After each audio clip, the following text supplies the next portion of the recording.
আমাদের দেহটা পাঁচটা উপাদান দিয়ে তৈরি। প্রপঞ্চ কি কি? ক্ষিতি, অপ, তেজ, মরুত, বোম। সাধারণভাবে বুঝতে গেলে এই শব্দগুলো জল, অগ্নি, বায়ু, মাটি আর আকাশ, শূন্য স্থান। বোঝা গেল? এই জন্য চিতায় মানুষ অন্ত্যেষ্টিক্রিয়া পোড়ানোর পরে, হিন্দু ধর্মে আছে দেখবেন, শ্মশানে কোনো মানুষকে অন্ত্যেষ্টিক্রিয়া পোড়ানোর পরে একটা মাটির কলসি জল ভরে 4 খুঁটির মাঝখানে রাখা হয়। এর কারণ কি জানেন? এর কারণ হলো ওই কলসিটা তৈরি করতে যে 5টা উপাদান লেগেছে, আপনার দেহ ভাণ্ড করতে ওই 5টাই লেগেছে, একটাও বেশি কম না।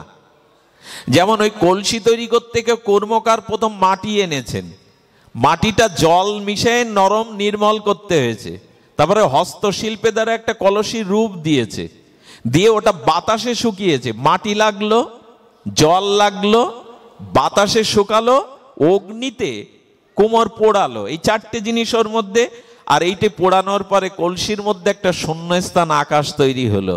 ঠিক এই 5টা দিয়েই আপনার দেহ, এই বিশ্ব ব্রহ্মাণ্ডের যা কিছু প্রপঞ্চ সব এই 5টা জিনিসে, এই পৃথিবীও এই 5টা জিনিস দিয়ে গড়া। ক্ষিতি, অপ, তেজ, মরুত। বোঝা যায় মা? একটু কষ্ট, এই সব আলোচনা একটু আনন্দ পাবে না, কিন্তু এগুলো একটু নারিকেলের মতো। নারিকেল ফল সবাই আবার ছেদ করতে পারে না। সব পশু পাখি কি নারিকেল ফল আস্বাদন করতে পারে? তো নারিকেলের মধ্যেই তো মজা। আরো ওটা যদি একটু নাড়ু পাকিয়ে মায়েরা যদি একটু তাবাই দিয়ে একটু নাড়ু তৈরি করে সন্দেশ, আরো ভালো লাগে। তো আমাদের একটু নারকেলের ফলের মতো ভেতরে, যে বাইরে বাইরে আবরণ আছে, শক্ত মালা আছে, কিন্তু ভেতরে যেতে হবে, তাহলে আনন্দ পাবেন। শুধু লীলা কথা বলে, শুধু আবেগ সৃষ্টি করলে আমরা পথ এগোতে পারবো না। আমাদের এই দর্শনে এগোতে হবে যে এই 5টা জিনিস দিয়েই আমাদের দেহটা তৈরি হয়েছে। ওই কলসি আর আমার দেহ ভাণ্ড। এই জন্য ওই 4টি খুঁটি শ্মশানে থাকবে কেন? 6টা 8টা থাকতে পারত। হলো ধর্মত্ব, কাম, মোক্ষ, এই 4টে সংসারের মধ্যে এই মাটির ঘট রূপে।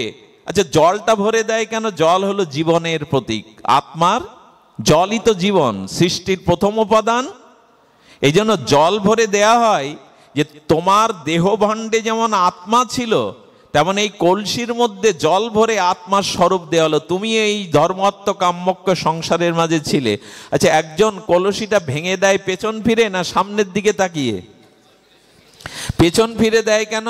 এই কুড়োলটা হলো কালের প্রতীক, মৃত্যুর প্রতীক। মৃত্যু কখনো সাল তারিখ জানিয়ে তোমার কাছে আসবেন। এই জন্য পেছন দিয়ে ওই কুড়ালটা হলো মৃত্যুর প্রতীক, আর পেছন দিয়ে ভাঙার অর্থ হলো মৃত্যু তোমার সাল তারিখ জানিয়ে কখনো আসবেন। আমি গতদিন বলেছিলাম, ভোপালের রাস্তা দিয়ে এক ভদ্রলোক শিল্পপতি প্রাইভেট কার থেকে নেমে রোড পার হচ্ছেন। ওই ভোপাল থেকে, জঙ্গল থেকে একটা বড় চিল, বনচিল, একটা বিষাক্ত সর্প, তাকে নিয়ে ওই সে পায়ে করে নিয়ে যাচ্ছে, তাকে মেরে খাবে। চিল তো শত্রু সাপের। সাপটা নাড়াচাড়া করতে গিয়ে ওই ফুটপাত পার হওয়া শিল্পপতির ঘাড়ে পড়লো। নাড়াচাড়া করছিল সাপটা, ওইখানেই দংশন করলো, ওইখানেই উনি মারা গেল। বলুন তো, কত পরিকল্পনা নিয়ে গাড়ি নিজের প্রাইভেট পাজরা জিপ থেকে নেমে যাচ্ছিলেন অফিসে আর যাওয়া। এবং অদ্ভুত হলো, সাপটা পড়ে যাওয়ার পর চিল আবার ছো মেরে তাকে নিয়েই মেরে ফেললো। সাল তারিখ জানিয়ে আসবে না। কিন্তু আমি যে তত্ত্ব কথা বলছিলাম, এটি জানার পরে আপনি মৃত্যুকেই উল্টে আহ্বান করে বলবেন, আমি প্রস্তুত আছি, তুমি এসো। যার আত্মজ্ঞান হয়, যার আত্মচেতনা হয়, সে মৃত্যুকে ডরায় না, আলিঙ্গন করে, এসো, আমার জীবনের যা কাজ সারা হয়ে গেছে, তুমি এসো, নিতে এসো আমায়। ভীষ্ম বলেছিলেন, ঠাকুর হরিদাস মৃত্যুকে আলিঙ্গন করেছিলেন। অনেক সাধু মহাপুরুষরা মৃত্যুকে আহ্বান করে, আমার সমস্ত কাজ এখানে সম্পন্ন, আমি যাওয়ার জন্য পূর্ণ প্রস্তুত, তুমি এসো। এই কথাই বলতে হবে আমাদের, কারণ মৃত্যুকে জয় করবার জন্যই এই ভাগবত পাঠ। মৃত্যুকে, মৃত্যুর স্বরূপকে জয় করবার জন্য হরি কথা, সাধু সঙ্গ। মৃত্যু যতদিন আছে, জন্মচক্র যতদিন আছে, আপনি প্রকৃত শান্তি পেতে পারেন না। কারণ আমাদের জন্মটা হয়েছে কর্মফল ভোগের জন্য। আমরা যে কর্ম করি সেই কর্ম আমাদের ক্ষমা কোনোদিন করবে না। দশরথ আচ্ছা, কৃষ্ণ কত বছরের জন্য আর বৃন্দাবন ছেড়ে চলে গিয়েছিল বাবা? 100 বছরের জন্য। আর রামচন্দ্র বনবাসে গেল কত বছরের জন্য? 14। তো 14 বছরের জন্য তৎকালীন ত্রেতা যুগে আয়ু ছিল অনেক। তো দশরথ রাম রাম করে মরে গেল কেন? পুত্র শোকে। আচ্ছা, যদি দশরথ রামের পিতা মরে যায় 14 বছরের জন্য, তাহলে বৃন্দাবনে 100 বছর কৃষ্ণকে হারিয়ে নন্দ বাবা মরেনি কেন? প্রশ্ন আসবে কিনা? আসার কথা কিনা? তো ভগবানের পিতা তুমি, রামচন্দ্রের পিতা তুমি 14 বছরের জন্য মারা গেলে, আর কৃষ্ণকে হারিয়ে নন্দ বাবা 100 বছর বিরহ সহ্য করলো, তিনি মরেননি কেন? এর কারণ শুনুন। স্বামী রামসুখ দাস বা রামচরিতে মানসে আমাদের মহাত্মা জানিয়েছেন যে এর কারণটা কি। কৌশল্যা বলছেন রাম 14 বছরের জন্য গেছে, 14 বছর দেখতে দেখতে যাবে। আপনি মাটিতে লুটিয়ে পড়ে কাঁদছেন কেন মহারাজ? আপনার শোকের কি আছে? আপনি দশরথ, আপনি রামের পিতা, 14 বছর তো দেখতে দেখতেই চলে যাবে, আপনি উঠুন। বললেন কৌশল্যা আমি চোখে দেখতে পাচ্ছি না। বললেন তার মানে? আপনি আমাকে দেখতে পাচ্ছেন না? বললেন না। আপনি সরজু নদী দেখতে পাচ্ছেন না? অদর্যা দেখতে পাচ্ছেন না? বললেন না। তবে একটা জিনিস কেবল দেখছে, আর কিছু দেখতে পাচ্ছি না। এরকম হয় নাকি? একজন ব্যক্তি একটা জিনিস দেখবে আর জগতের কিছু দেখবে না, সে তো তাহলে অন্ধ না? বললেন আপনি কি দেখতে পাচ্ছেন বলুন? বলে আমি অদর্যা, সরজু নদী, আকাশ, তোমাকে দেখতে পাচ্ছি না। দেখতে পাচ্ছি শব্দভেদী বাণে যেদিন সিন্ধুকে আমি বধ করেছিলাম, অন্ধমণির পুত্রকে, সেই অন্ধ পিতা আমাকে অভিশাপ দিয়েছিল তোমাকেও পুত্র শোকে আমার মতো মরতে হবে। সেই দৃশ্যটাই কেবল আমার মনে পড়ছে।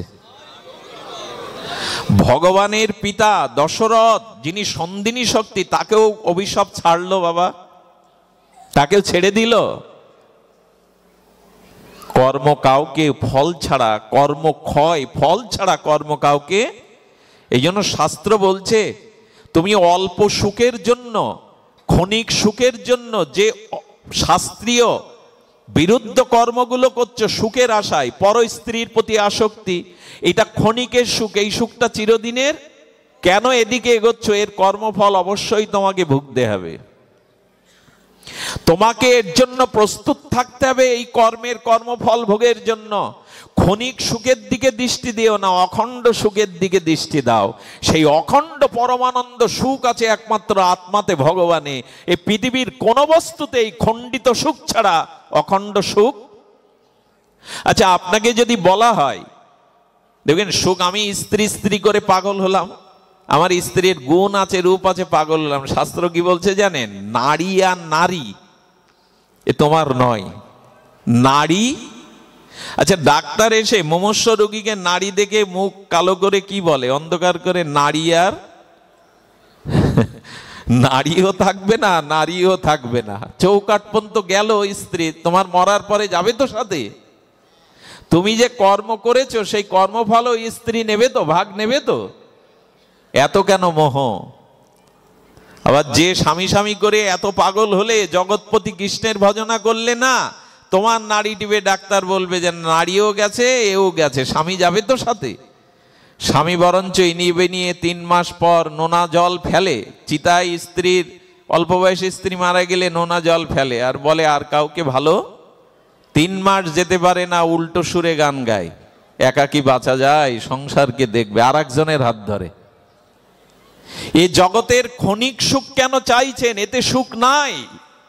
অখণ্ড পরম সুখের সন্ধান আমাদের করতে হবে, যেখানে সুখ কখনো খণ্ডিত হবে না।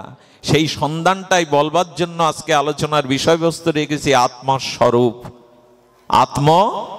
আত্মার স্বরূপ, এই আত্মতত্ত্ব জানলে, নিজেকে জানলে আপনি যে সুখ পাবেন, জংলাব্ধা চাপারাংলা ভংমান্নাতে নাদিকাং তত, যা পেলে আর পাওয়ার কিছু বাকি থাকে না, যা লাভ করলে আর লাভের কোনো অপেক্ষা থাকে না। সেই ভগবানকে পাওয়ার জন্য বলা হয়েছিল। আচ্ছা, কলসিটা ভেঙে দিল, জলটা ঝরে পড়লো, বাষ্প হয়ে উড়ে গেল, কিন্তু কলসিটা ভাঙা। তোমার দেহ থেকে কাল এসে আত্মাটা নিয়ে যাবে, এই দৃশ্য। আচ্ছা, 5টি জিনিস বলছিলাম তাই তো? মৃত্যুর সাথে সাথে 2টো জিনিস চলে যায়, 3টে জিনিস থাকে। কি কি চলে যায়? যখন আত্মাটা দেহ থেকে চলে গেল তখন দুটো জিনিস সাথে সাথে চলে যায়। এক তাপ, শরীরে যে তাপ থাকে আগুন, কোনো মরা ব্যক্তিকে ছুঁয়ে দেখবেন ঠান্ডা, মরা ব্যক্তির গায়ে কখনো গরম দেখেছেন? যেই মরুক স্পর্শ করে দেখবেন, কারণ তাপটাই, ওই আগুন তত্ত্বটাই, তাপ তত্ত্বটাই চলে গেছে। এই জন্য মরা মানুষ গায়ে হাত দিলে শীতলতা ছাড়া কখনো তাপ পাওয়া যাবে না। আর একটা জিনিস চলে যায়, তাপ আর বায়ু, বাতাসটা। এই জন্য কেউ মারা গেলে আমরা নিমন্ত্রণ পত্রে আজও লিখি অমুক শেষ নিঃশ্বাস। তার মানে বায়ুটা চলে গেল আর অগ্নিটা চলে গেল, থাকলো কি কি? থাকলো মাটি, জল আর শূন্যতা। তো চিতায় যখন পোড়ানো হয় তখন দেহের যে জলীয় অংশটা ওইটা বাষ্প হয়ে উড়ে যায়, আর মাটির অংশটা কি হয়? ছাই হয়ে গিয়ে মাটিতে মিশে যায়। আর এই মহাপ্রপঞ্চে, মহাকাশে এই পাঁচটা জিনিস চলে গেল। যেখান থেকে কুড়িয়ে নিয়েছিলেন সেখানে আবার এর জন্য শোক কিসের? কি ধ্বংস হলো আপনার? আপনি রূপ বদলালেন, কাপড় বদলালেন, ঘর বদলালেন, যেখান থেকে বস্তু নিয়েছিলেন সেখানে আবার ফিরিয়ে দিলেন, এর জন্য শোকের কি আছে? বলে এই তত্ত্ব বুঝি না বলেই তো শোকের। আমাদের এই আত্মজ্ঞান হয়নি, আত্মচেতনা হয়নি। একটি বাচ্চা মাটির পুতুল খেলতে খেলতে পুতুলের গলা ভেঙে গেছে, মুন্ডু ভেঙে গেছে, বাচ্চাটা কাঁদবে কিনা? সে ছোট ছোট ঘর তৈরি করেছিল, বিয়ে দিয়েছিল কিনা? আমরাও খেলেছি। মা দূরে দাঁড়িয়ে দাঁড়িয়ে হাসছে। মেয়েটা তখন বলছেন, আমার মা কি নিষ্ঠুরা দেখো, দয়াহীন প্রাণ তার, আমার ঘর ভাঙলো, আমার চোখের জল, আর মা হাসছে। মা বললেন, খুকি, যেদিন তুই মা হবি, তোর সন্তান এই ভূমিকায় দাঁড়িয়ে মাটির পুতুল ভাঙবে, সেদিন তুইও আমার ভূমিকায় দাঁড়িয়ে হাসবি। কারণ ওই মাটির পুতুল যে ভাঙার জন্য তৈরি, এটা ওই অবশ শিশুর বোধ এখনো, কিন্তু মা জেনেছে মাটির পুতুল খেলতে খেলতেই ভাঙে। আমাদের এই জগৎটা মাটির, চাইলে এক মুহূর্তে বিশ্ব ব্রহ্মাণ্ড প্রলয় হয়ে যেতে পারে, এক মুহূর্তে এখানে কোনো কিছুই আমার না, যা নিয়েছি তা আবার সেখানে ফেরত। এর জন্য শোক কিসের? আচ্ছা, এমন করে বুঝলে শোক একটু কমে কিনা মা? এরম করে বুঝলে একটু মোহ কমে কিনা? এই জন্য গীতায় দ্বিতীয় অর্জুন তো শোকগ্রস্ত, কাঁদছে, তার চামড়া শুকিয়ে যাচ্ছে। অর্জুন বলছে, আমি যুদ্ধ, এই সব আত্মীয় স্বজনকে আমি মারতে উদ্যত হয়েছি, এতে আমার পাপ হয়েছে। কৃষ্ণ, আমার গা শুকিয়ে যাচ্ছে, আমার চোখে জল। গোবিন্দ বললেন, এই কান্না থামাতে গেলে এই বাণী শুনতে হবে, সাংখ্য দর্শন, আত্মদর্শন। হ্যাঁ, নৈনাং সিন্দান্তে নৈনাং দাহতে পাবক ন ক্লেদান্ত শোষিত মারুত। আত্মাকে জলে ভেজানো যায় না, অস্ত্র দিয়ে ছেদন করা যায় না। এই তুমি আত্মা, তুমি শরীর নও। এটা মাটির শরীর গড়া হয়েছিল, যে পাঁচটা জিনিস থেকে তোমাকে নেওয়া, ওই পাঁচটা জিনিসে আবার তোমাকে ছেড়ে দেয়া হলো। এর জন্য তোমার শোকের কিছু থাকা উচিত নয়। এই জন্য ভাগবত শাস্ত্র বারবার বলছেন, ভাগবত শাস্ত্র বারবার বললেন, এই মোহ থেকে একটু দূরে এসো। আচ্ছা, আপনারা যারা এই কত কত ধনী, বিদ্বান, জ্ঞানী, পণ্ডিত ব্যক্তি এখানে বসে যারা খুব শ্রদ্ধালু হয়ে হরিকথা শুনছেন, শ্রদ্ধার সহিত শুনতে হবে। আপনি বলুন তো, এখন সংসার চিন্তা বা আপনার ভেতরে কোনো অশান্তির দাবানল জ্বলছে কিনা বুকে?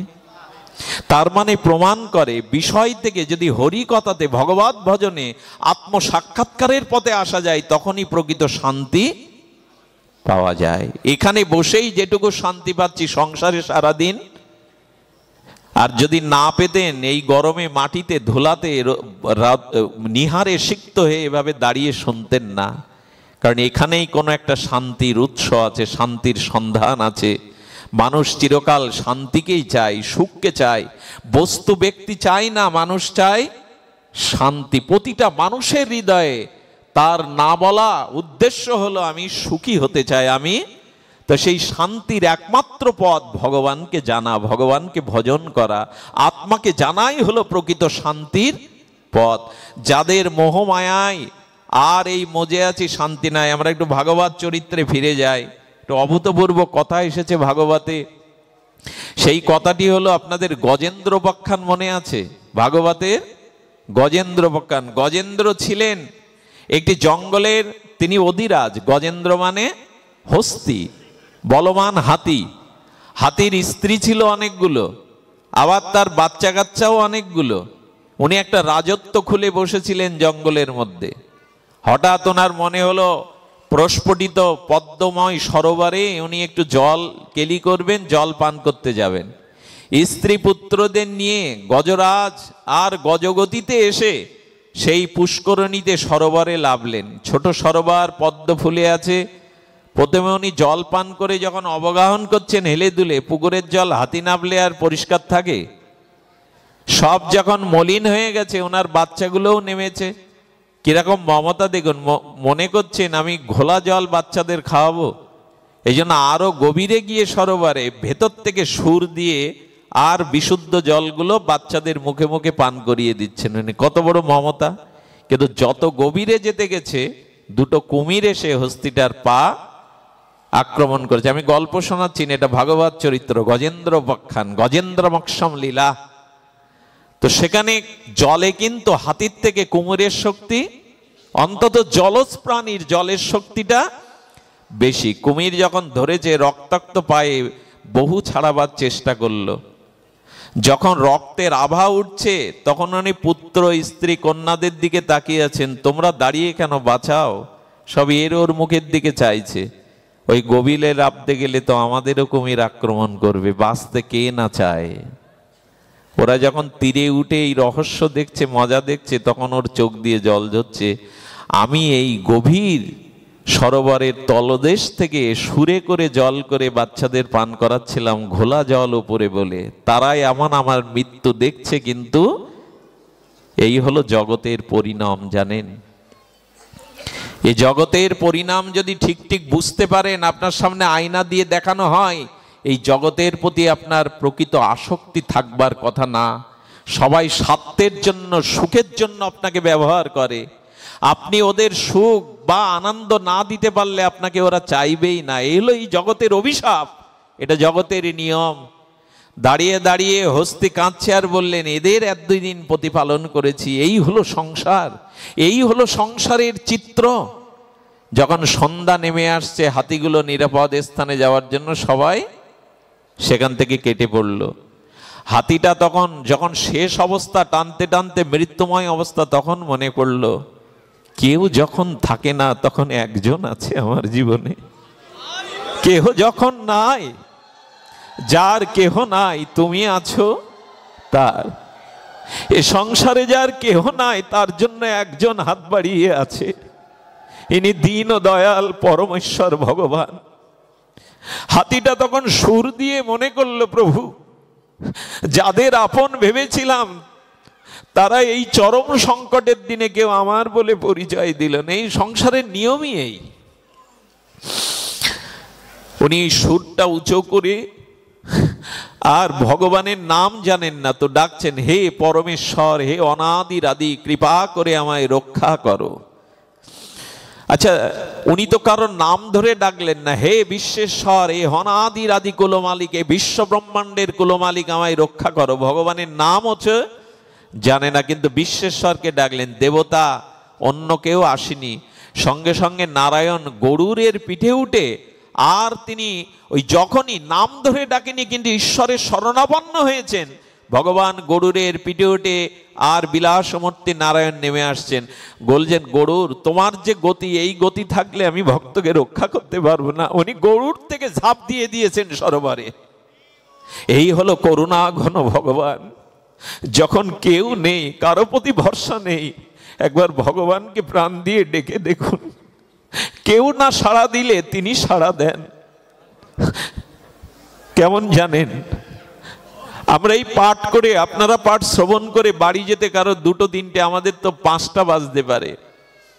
ওই 4টে-5টার সময় বাড়ি যাওয়ার পরে ভগবান কি বলবে জানেন? আমার কথা শুনে এসছো, আমার কথা কীর্তন করে এসছো, এখন তুমি ঘুমাও, আমি পাহারাদার হয়ে তোমার শরীরকে পাহারা দিচ্ছি। আমি যদি ঘুমাই তোমার ঘুম আর কোনো কালে ভাঙবে না। আমায় বলতে পারেন, কে আমার নিকটে আছে? হাসপাতালে শুয়ে থাকলে মা 3 রাত্রির পরে, মাও কখনো অজান্তে ঘুমিয়ে পড়ে সন্তানের শয্যায়। স্ত্রী 2 রাত্রি কেন 1 রাত্রিও জাগতে পারে না, তার মাথা যন্ত্রণা করে, হাসপাতালের গন্ধ সহ্য করতে পারে না। আর বন্ধু বান্ধবরা 2 কেজি ফল নিয়ে বন্ধু ভালো হয়ে যাবে আশ্বাস বাণী দিয়ে চলে আসে, 1 ঘন্টার বেশি থাকে না। ভগবান বললেন আমি তোমাকে ঘুম পাড়িয়ে তোমার হৃদয়ে জেগে থাকি, কারণ আমি ঘুমালে তোমার ঘুম আর ভাঙবে না। আমি যদি ঘুমাই তোমার ঘুম আর এই জগতে ভাঙবে না, তাই আমি পাহারাদার হয়ে তোমার ভেতরে জেগে তোমাকে ঘুম পাড়াই। পাবেন এত আপনজনকে? এই জন্য ভগবানের থেকে সংসারে অন্য কেউ যদি আপন থাকে, আপনার জীবন ছিন্ন ভিন্ন হতে বাধ্য। ভগবানের থেকে কাউকে আপন ভাবতে যাবেন না। সত্তার থেকে আপন কেউ নাই, তাহলে জীবন ছিন্ন ভিন্ন হয়ে যাবে। তুমি একমাত্র প্রিয় পরম। গজেন্দ্রের জন্য গরুরকে ছেড়ে দিলেন ভগবান, ঝাঁপিয়ে পড়লেন। আর লক্ষ্মী দেবী চিন্তা করলেন যে ভক্ত ভগবানকে ডাকে আমি তাকে ঐশ্বর্য দেই। লক্ষ্মী দেবীর কমল যে পদ্ম ফুলটা হাতে ছিল ওইটা ছুড়ে দিয়েছেন হাতির সামনে। হাতি বলছে কি দেব তোমায়, আমার তো হাতও নাই, আমি কি তোমায় দেব? লক্ষ্মীর দেওয়া সেই পদ্ম ফুলটা সুরে করে ভগবানের চরণে দিয়ে দিয়ে বললেন রক্ষা করো। ভগবান সুদর্শন চক্র দিয়ে আর কুমির 2 জনকে তুললেন, আর 2 জনকে উপরে তুলে সুদর্শন চক্রের দ্বারা কুমির বধ হয়ে গেল। গজেন্দ্র, এই গজেন্দ্র পূর্বজন্মে ছিল ইন্দ্রদুম্ন রাজা। গুরুদেবকে দেখে তিনি সম্মান করে উঠে দাঁড়াননি। কোনো মহাত্মা দেখে উঠে দাঁড়াবার নিয়ম, সাধুগুরু বৈষ্ণব দেখলে তাকে সম্মান করবার জন্য মাথা নত করার নিয়ম করেনি, তাই অভিশাপ দিল হস্তির মতো যেমন বসে থাকলি যা হাতি হয়ে জন্ম নে। কিন্তু পূর্বজন্মের সাধনাটা নষ্ট। গুরুদেবকে বলেছিল প্রভু আমার কল্যাণ আমার উদ্ধারের উপায় বলুন। বললেন তোর ভজনটা, এই যে 2 ঘন্টা বসে এখানে হরিকথা শুনছেন, কোনো না কোনো জীবনে এই 2 ঘন্টার ফল গোবিন্দ চরণ পেয়ে যাবেন আপনি। এই ফল নষ্ট হবে না, এই ভজন নষ্ট হবে না। সব নষ্ট হয়, ভজন কখনো নষ্ট হয় না। ভজন কোনোদিন নষ্ট হয় না। আর কুমিরটাকে বধ করে আর গজেন্দ্রের আত্মাটাকে, শুদ্ধ আত্মাকে নিয়ে গোবিন্দ বৈকুণ্ঠে গেলেন। আর নারায়ণ বিলাসমূর্তি ভগবান নারায়ণ যাওয়ার পরে লক্ষ্মী দেবীর পাশে দেখছেন একজন বৈকুণ্ঠ।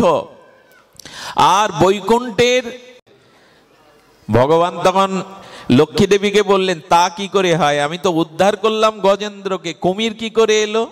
বলে প্রভু আপনি একটা কথা বলেছিলেন, আপনার স্মরণে আছে? শুনুন এই মহা কথাটি। ভাগবতে ভগবান বলেছিলেন যে আমার ভজন করে সে আমাকে পেতেও পারে নাও পারে। যে আমাকে ভজন করে সে আমাকে পেতেও পারে নাও পেতে পারে, সন্দেহ আছে। কিন্তু আমার সাধুগুরুর চরণে যে আশ্রয় করেছে, আমার ভক্তের যে ভজন করে সে আমাকে পাবেই, সন্দেহ নেই, সে আমাকে পাবেই। এত বড় কথা ভাগবতে দ্বিতীয় নাই। যে আমার চরণ ধরে আছে সে আমাকে পেতেও পারে নাও পেতে পারে, কিন্তু যে আমার ভক্তের চরণ আশ্রয় করে আছে সে আমাকে পাবেই, এতে কোনো সন্দেহ নেই। আচ্ছা এদিকে লক্ষ্য করুন, কুমিরের পা ধরে কে ছিল? হস্তির গজেন্দ্রের পা ধরে কে ছিল? বলে তোমার ভক্তের চরণ ধরেছিল কুমির, এই জন্য তোমার ভক্তের আগে তোমার ভক্তের চরণ আশ্রয়কারী কুমিরটাই বৈকুণ্ঠ পেয়ে গেল। জয় রাধে, সেই পেয়ে গেল। এই জন্য সাধুগুরু বৈষ্ণবের চরণাশ্রয় এছাড়া আমাদের কল্যাণ প্রেম প্রাপ্তির অন্য কোনো উপায় নাই। এই জন্য দয়া করে কৃপা করে, এই জগৎকে অনেক খাওয়া হলো, অনেক মান সম্মান হলো, অনেক বাড়ি গাড়ি হলো, এইবার একটু বিরাম দিন। কোটি কোটি জন্ম ঘর বেঁধেছেন, কোটি কোটি জন্ম বিবাহ করেছেন স্ত্রী পুত্র, এইবার বিরাম দিয়ে স্রষ্টার দিকে তাকান, ভগবানের দিকে একটু তাকান। যার জন্য জগতে আসা, এই মনুষ্য জন্ম হারালে কিন্তু আর পাওয়া যাবে না, সহজে পাওয়া যাবে না। এরকম ভেবে বসে থাকা উচিত নয় যে আবার মানুষ হব। দয়া করে নিজের উদ্ধার, নিজের কল্যাণের কথা গীতা শাস্ত্র বারবার বলেছে, উদ্ধার এত আত্মনা ন আত্মা অবসাদয়ে, নিজেকেই দিয়ে নিজে উদ্ধার করো। যদি নিজেকে দিয়ে নিজে উদ্ধার না করতে পারো তাহলে উদ্ধার হবে না। তুমি নিজেকে দিয়েই নিজে উদ্ধার করো। শুধু ভক্তগণ, আপনাদের কাছে অনুরোধ করব, বেশি সময় নেওয়ার অধিকার নাই, আত্মস্বরূপের দিকে দৃষ্টি দিন। এই জগৎ সংসার অনিত্য, এটা অসুখের জায়গা। আচ্ছা, কেউ যদি ভালো কর্ম করে, দান ধ্যান বা কর্ম ইত্যাদি করে, ছেলে মেয়ে প্রতিপালন করলো, ঈশ্বর ভজন করলো না, কিন্তু কর্ম ভালো করলো, এর ফলটা কি? কিছু মানুষ আছে তারা বলে ঈশ্বর পিশ্বর রাখো, ধর্মকর্ম রাখো, আগে কর্ম ভালো করো। তা কর্ম তো অকর্ম, বিকর্ম, কর্ম তিন প্রকার। কর্মটা কি বলতে বোঝাতে চান তারা বলেন, শুনুন, যদি আপনি দান ধ্যান, পরোপকার, পিতামাতার সেবা, সংসারের সৎকর্ম করেন, তবে হ্যাঁ অবশ্যই ফল পাবেন, ধনীর গৃহে আগামীতে জন্মাতে পারবেন, মৃত্যুর পর স্বর্গ আপনার জন্য থাকবে। কিন্তু এইটা প্রকৃত কল্যাণ? কথাটা বোঝা যায় কি? অনেকেই আছেন ঈশ্বর পিশ্বর রাখো, হরি হরি করবো না কি তোমার মতো নেচে গিয়ে, আমি ওইসব করি না, আমি কর্ম করি। একদল মানুষের এরকম কথা আছে, তারা ঈশ্বর ভজন সাধনের গুরুত্ব না দিয়ে বলে কর্ম করেই আমি। হ্যাঁ, প্রতিটি ক্রিয়ার একটি প্রতিক্রিয়া আছে। আপনি সৎকর্ম করলে, পিতামাতার সেবা করলে, দান ধ্যান করলে, সহৃদয় লোকের উপকার করলে কি পাবেন? আপনি স্বর্গে পর্যন্ত পুণ্যের দ্বারা, এই সৎকর্মের দ্বারা আপনি স্বর্গ পেয়ে যাবেন। কিন্তু ক্ষীণ পুন মত্ত লোকং বিশ্বন্তি। আপনি বাংলাদেশ থেকে আর আপনি 20-25 লাখ টাকা নিয়ে আমেরিকায় গেলেন, আচ্ছা ওইখানে ভালো হোটেলে উঠলেন, বেড়ানে চাড়ানো বিমানে উঠলেন, পয়সা খরচ হবে কিনা? 20-25 লাখ যখন ফুরিয়ে গেল, তখন আর ওখানে থাকতে পারবেন? ভিসা ফুরিয়ে গেলে ওই সরকার থাকতে দেবে আপনার? টাকা ফুরিয়ে গেছে, হোটেল তখন এর আগে সারসার করছিল, খাবার এগিয়ে দিচ্ছিল, মানি ব্যাগে টাকা নেই তো ছাড়ছাড় করবে? তাড়িয়ে দেবে, বেরিয়ে যান। টাকা নেই তো এখানে আছেন কেন? বললেন স্বর্গের গেলে ওই অবস্থা হয়। কর্মের দ্বারা যদি স্বর্গে যান, তাহলে ক্ষীণ পুণ্য মত্ত লোকং বিশ্বন্তি। পুণ্য ফুরিয়ে গেলে দেবতারা ঘাট ধাক্কা দিয়ে বের করে দেবে, যা বেটা তোর পুণ্য ফুরিয়ে গেছে, সম্পদ ফুরিয়ে গেছে, এবার যা। এটা কি সুখের? এই জন্য গোবিন্দ বললেন কর্ম করতে হবে, সেই কর্মকে ঈশ্বর সমর্পণান্তে, ঈশ্বর প্রীতার্থে কর্ম করো। গাছের গোড়ায় জল দিলে শাখা পোশাখায় আলাদা দেওয়া লাগে? যে মানুষ ঈশ্বরকে ভক্তি করে, জগতে দয়া মায়া করুণা তারই থাকে। যে ঈশ্বরকে ভালোবাসে না, ভজন করে না, সে জীব সেবা করতে এখনো শেখেনি। যে জীব সেবাগুলো করে সেগুলো অনেকটা স্বার্থের কারণে। বোঝা যায় কথাটি? ঈশ্বরকে ভালোবাসলেই কেবল তার হৃদয় অন্যের দুঃখে কাতরায়, অন্যের জন্য সে কিছু করে। এই জন্য এরকম কর্মমার্গের প্যাচে পড়ে যাবেন না যে সৎকর্ম করবো আবার ঈশ্বর বিশ্বর জপ ধ্যান করার কি দরকার। এইগুলো না, কর্মের দ্বারা স্বর্গপ্রাপ্তি হয়, ধনীর গৃহে জন্মানো যায়, কিন্তু ওইটা স্থায়ী সুখ নয়। স্থায়ী সুখ হলো প্রেম ভক্তি লাভ করা, ভগবানের চরণে শ্রদ্ধা ভক্তি লাভ করা। এটি হলে এই জন্ম মৃত্যু চক্র থেকে 700 লোকে আমরা ফিরে যেতে পারবো। আমাদের এই জন্য শ্রীমদ্ ভাগবত গীতাতে জ্ঞান কর্ম যোগ সব বললেন গোবিন্দ। বলে এসে কি বলছেন? সর্বধর্মান পরিত্যজ্য মামেকং শরণং ব্রজ অহং তং সর্ব পাপেভ্যো মোক্ষয়িষ্যামি মা শুচ। সব বলে এসে বললেন এতক্ষণ যা বলেছি কর্ম জ্ঞান যোগ সর্বধর্ম ত্যাগ করো। তা গোবিন্দ ধর্ম ত্যাগ করলে ধরবো কি, কাকে ধরে থাকবো? বললো ধর্ম ত্যাগ করে পরম ধর্মকে ধরো, পরম ধর্মের আশ্রয় নাও। ধর্মকে ত্যাগ করে পরম ধর্ম শ্রেষ্ঠ ধর্মকে আশ্রয় নাও। সেই শ্রেষ্ঠ ধর্ম কি? মন্মনা ভব মদ ভক্ত মজ্জাজিমাং নমস্কুরু মম বৈশোষী সত্যং তে প্রতি জানে প্রিয় হসিমে। মনটা আমায় দাও, ভালোবাসাটা আমায় দাও, আর কোথাও দিলে ঠকে যাবে। মনে পড়লো ভালোবাসা যদি জগৎকে দেন, ভগবানকে না দেন, ওই যে বললাম একটু আগে বলেছি কোনো বস্তু ব্যক্তিতে সুখ নাই। আচ্ছা এখন জানুয়ারি মাসের মাঘ মাসের শীতে ঠান্ডা মেশিন ঘরে চালালে সুখ হবে তো? এয়ার কন্ডিশন ঠান্ডা মেশিনটা চালিয়ে দিলে মাঘ মাসের কঠিন শীতে। আচ্ছা ওই একই মেশিন, একই ব্যক্তি, একই ঘর চৈত্রের গরমে যদি ছেড়ে দেন, একই বস্তু, একই ব্যক্তি, এক সময় দুঃখ আসছে ওই একই বস্তু থেকে, এক সময় তো সংসারের বস্তু ব্যক্তি থেকে আজকে যেটা সুখ পাচ্ছেন আগামীতে ওটাই আপনার দুঃখের কারণ হবে। আজকে যেটা যার কাছ থেকে আপনি সুখ পাচ্ছেন ওইটাই আপনাকে আগামীতে দুঃখের। দুঃখ কি আর পাড়ার লোক দেয়, রাস্তার লোক আকাশ থেকে দুঃখ দেয়? দুঃখে দেয় যাদের জন্য যা কিছু করেছেন তারাই দুঃখ দেয়, ব্যথাটা তারাই দেয়। আজকে যেটা সুখ মনে করছেন আগামীতে ওটা দুঃখেরই নামান্তর। এই জন্য জগতের কোনো বস্তু ব্যক্তিতে অখণ্ড সুখ, আমি বারবার শব্দটা ব্যবহার করছি, অখণ্ড সুখ, যে সুখ কখনো খণ্ডিত হয় না, সেই সুখ হলো আত্মসুখ, সেই সুখ হলো ভগবত ভক্তির সুখ। এই জন্য গোবিন্দ বললেন মনমনা ভব, মনটা আমায় দাও আর কাউকে। আমি মায়েরা এখানে অনেক সংখ্যায় আছে, এত মা একসাথে দেখা যায় না মায়েদের। আর মা যদি জেগে ওঠে, মায়েরা যদি জেগে ওঠে, তাহলে এ জগৎ আবার জাগবে। মায়েরা শোনো, এই যে রূপ যৌবন সৌন্দর্য যা কিছু পেয়েছি এটা অপরকে ভোলানোর জন্য না। আর আমরাও যদি রূপের নেশায়, ক্ষণিক সুখের নেশায় এই জগতের সাথে প্রেম ভালোবাসা মোহে আবদ্ধ হই, তাহলে আমরাও প্রকৃত সুখ পাবো না। আমি আপনাদের একটা বাস্তব ইতিহাস বলি, খুব অপূর্ব ইতিহাসটা। সেই ইতিহাস হলো ভারতে উত্তরাখণ্ডে বানপুর বলে একটা জায়গা আছে। কি বললাম যেন? বানপুর। এই বানপুরের পাশে আছে ললিতপুর। এই ললিতপুর বিখ্যাত একটা স্টেট, ভারতীয় গভর্নমেন্টের একটা বিখ্যাত স্টেট ললিতপুর। এই ললিতপুর এখন ঐশ্বর্যমণ্ডিত একটি জায়গা, কলকারখানা, শিল্প ইত্যাদি। এই ললিতপুর নামটা যার কারণে হয়েছিল, একটা ললিতা নামক একটা মায়ের কারণে এখানে হয় ললিতাপুর নাম। শুনুন তাহলে, ওই বানপুরের রাজা, তিনি কি শেখর, ওনার নাম শেখর সিং। তো শেখর সিং কয়েকটা বিয়ে করেছিলেন, রাজপুত্র তো রাজা হওয়ার তাগিদে উনি বিয়ে করেছিলেন কয়েকটি, কিন্তু জ্যেষ্ঠ এবং শ্রেষ্ঠ স্ত্রী ছিলেন তার মধ্যে ললিতা দেবী। প্রথম স্ত্রী, জ্যেষ্ঠ এবং শ্রেষ্ঠ। তার রূপের বর্ণনা আমি আপনাদের দিতে পারবো না, ছবিকেও হার মানায়।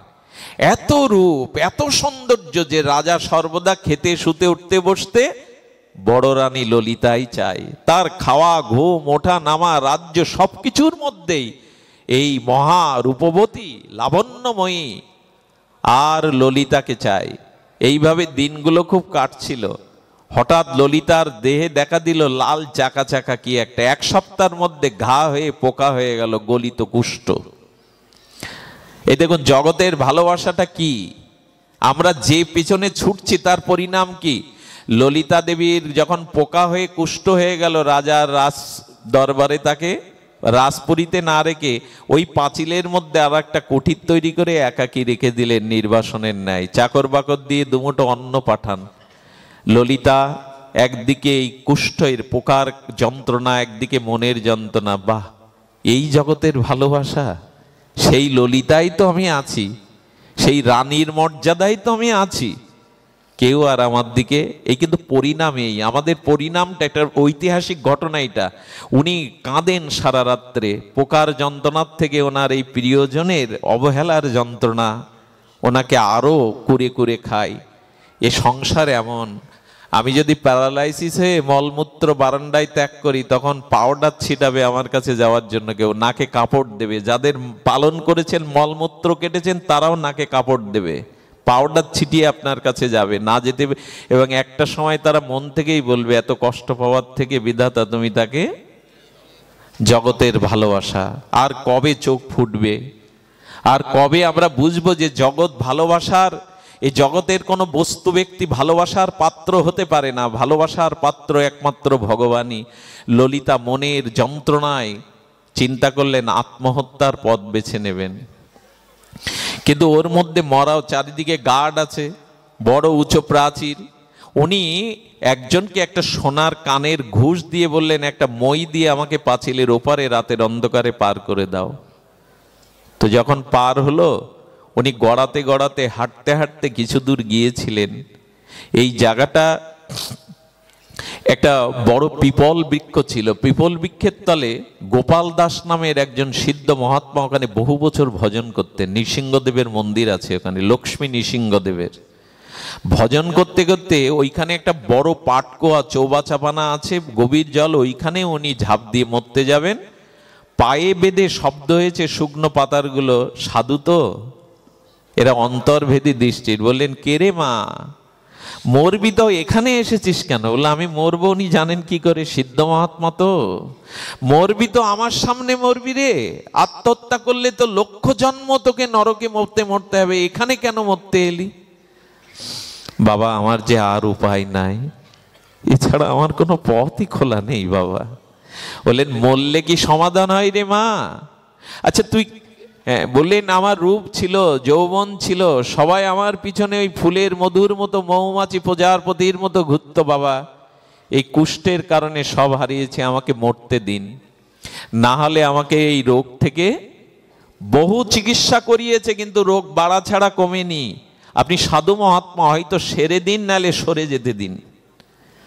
সাধু অনেক চিন্তা করে বললেন আমার সামনে আত্মহত্যা করবে, ওরা তো, সাধুরা কখনো ওই ঝাড় ফু এই দিয়ে চমৎকারিত্ব দেখায় না, মনে মনে ঈশ্বরের কাছে প্রার্থনা করে ওর মঙ্গল হোক। এটা এইগুলো সমাজে, আর আমাদেরও একটা দোষ আছে, সাধু দেখলেই হাত দেখায়, দেখুন তো, সাধু দেখলেই বলে একটু ফু দিন তো, না এইসব না, সাধুর কাছে চাইতে হয় রোগ শক্ত কর্মফলে আসবে, যেন ভক্তি পায়, আত্মজ্ঞান পায়। আপনার কাছে ওটা আছে, ওটা দিন। রাজার বাড়ি গিয়ে লাউ কুমড়ো চাইতে নেই, সাধুর কাছে চাইতে হয় যাতে ভক্তি হয়, বিশুদ্ধ জ্ঞান হয়, এইগুলি চাইতে হয়। তো সাধুকে বললেন সেরে দিন, নালে সরে যেতে দিন। সাধু বললেন আমি তোর রোগ সেরে দিতে পারি রে মা, গোবিন্দ সেটুকু কৃপা আমার মধ্যে দিয়েছেন, কিন্তু তোকে একটা প্রতিজ্ঞা করতে হবে, যদি রাজি থাকিস সংকল্প, তাহলে সেরে দিতে পারি। বলে আমাকে ছুঁয়ে প্রতিজ্ঞা করতে হবে তুই পূর্বের ন্যায় রূপ যৌবন আরো বেশি ফিরে পাবি, কুমারী অবস্থার মতো, কিন্তু এই সৌন্দর্য রূপ যৌবন আর কাউকে দিতে তুই পারবি না, এক রঘুপতি রামচন্দ্রকে ছাড়া, তার চরণে ছাড়াই জীবন যৌবন সৌন্দর্য আর কাউকে দিতে। উনি বললেন বাবা যে কারণে মরতে এসেছি তা তো ফেলেই এসেছি, আর তাদের দিকে ফিরে তাকাবো না। বললেন যা মা। উনি দৃষ্টি দিয়ে দিলেন, বললেন ওই পুকুর থেকে স্নান করে উপরে আয়, তোর রোগ সেরে যাবে, আরো যৌবনাবতী হবি। সত্য ঘটনা এটি। তিনি রূপ যৌবন ফিরে পেলেন, কুটিরে ফিরে গেলেন। রাজার কাছে পরের দিন সংবাদ গেল, রাজা দেখে আসতে আসলে এই দরজা বন্ধ, ফিরে যাও, ফিরে যাও, আমার কাছে তো তোমার আর আসবার প্রয়োজন, এই সৌন্দর্যের প্রয়োজন নাই, আমার জীবন যৌবন। উনি পূর্বের ঘটনা বললেন, এখন থেকে রামচন্দ্রের চরণেই এই জীবন যৌবন, এই পৃথিবীতে রাম চরণ কমল ছাড়া আমার সামনে আর কেউ নেই, আমার যা কিছু আমি তার চরণে সঁপে দিলাম। এবং পরবর্তীতে ইনি মহা সাধিকা হয়ে গেছিলেন, ওনার নামেই ললিতপুর, এই ভারত ভূখণ্ডে ললিতপুর ওনার নামেই হলো। আমি বলি কি বাবা, মাগো জগতের ভালোবাসাই এই, যতদিন জীবন যৌবন দিয়ে ওদের জন্য করতে পারবে ততদিন তুমি ওদের কাছে প্রিয়, দিতে পারবে না তো ওদের কাছে তুমি কোনো প্রিয়ও নও।